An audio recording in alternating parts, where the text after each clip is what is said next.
பேசிக் தான். என்ன கேர்னு எங்களுக்கு தெரியாது. அந்த ஸ்பாட்டில் போயிட்டு அவங்க என்ன கண்டிஷன் டீம் வந்து ஏதாவது ஒரு எமர்ஜென்சி கேரில் கொடுத்து ஃபஸ்ட்டு அவங்க ஸ்டேபிள் பண்ணுறது. இதுதான் எங்களோட விஷயம். ஆனால் இப்போ நடக்கிறதெல்லாம் எங்களோட மட்டமாக நினைக்கிறாங்க. என்ன வண்டியெல்லாம் பெரிய ஆகும். எங்களுக்கு கூட வந்தார் பேஷண்ட் நைட்டே வந்தாங்க. அவங்க ரிலேஷன் யாரும் இல்லை. ஸோ சஃபர் ஆகிடும். நாங்களே அவங்க எக்ஸ்பீரியன்ஸ் கொடுத்து இங்கெல்லாம் இருப்பாங்க, இங்கே போங்க அப்படின்னு எக்ஸ்பீரியன்ஸ் எல்லாத்தையும் கொடுத்து அப்படின்னு பிகாஸ் அவங்களுக்கு அந்த நேரத்தில் யாராவது ஒருத்தர் ஹெல்ப் செய்ய மாட்டாங்கன்னு ஒரு எண்ணத்தில் தான் இருக்கும். அதை நாங்கள் பண்ணணும். நாங்கள் வேறு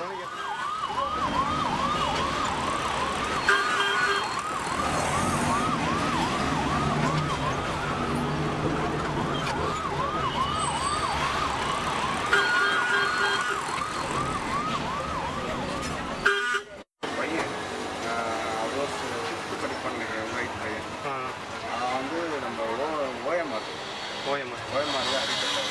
அந்த வேலை ஒரு ட்ராப் பண்ணிட்டு வந்துருக்கும்போது கிட்டத்தட்ட ஒரு 60-70 பேர் அந்த பையனை சுற்றி நிற்கிறாங்க. அதோட அந்த பையனை தூக்கி எழுதுங்க.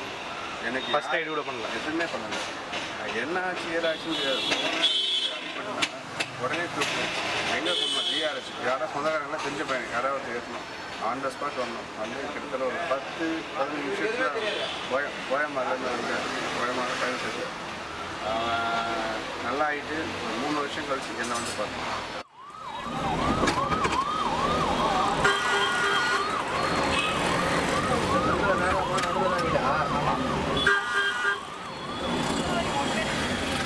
நீங்கள் இப்போ காப்பாற்றணுன்னா உங்கள் ரிலேட்டிவ்ஸ் அவங்களாம் எப்படி ரியாக்ட் பண்ணுவாங்க? அதெல்லாம் இப்போ யார் நன்றி சொல்கிறாங்களா?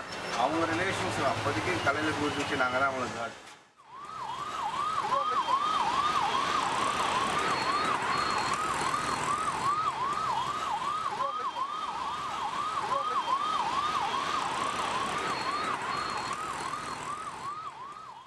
ரத்தத்தை பார்த்தா மட்டும் இல்லை, பேஷண்ட்ஸ் எப்படி வேணா இருப்பாங்க, எப்படி வேணா இருப்பாங்க. கொஞ்சம் கூட சலிப்பு தன்மை இல்லாமல் செய்கிறது தான்.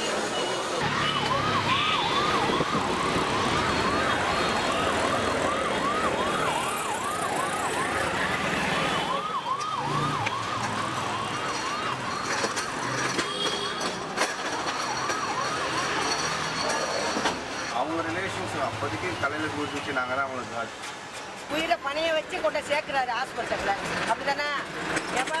இந்த ஆபத்தில் கூட உயிரை பணைய வச்சு கொண்டு ஹாஸ்பிட்டலில் சேர்க்குறாரு. முன்னாடி கொண்டு போனால் தான் உயிர் பிழைக்க முடியும். அதனால அத்தனை இடைஞ்சலையும் மீறி கொண்டு போய் அவர் அந்த உயிரை காப்பாற்றுறாரு. முக்கியமான காரியம் அது.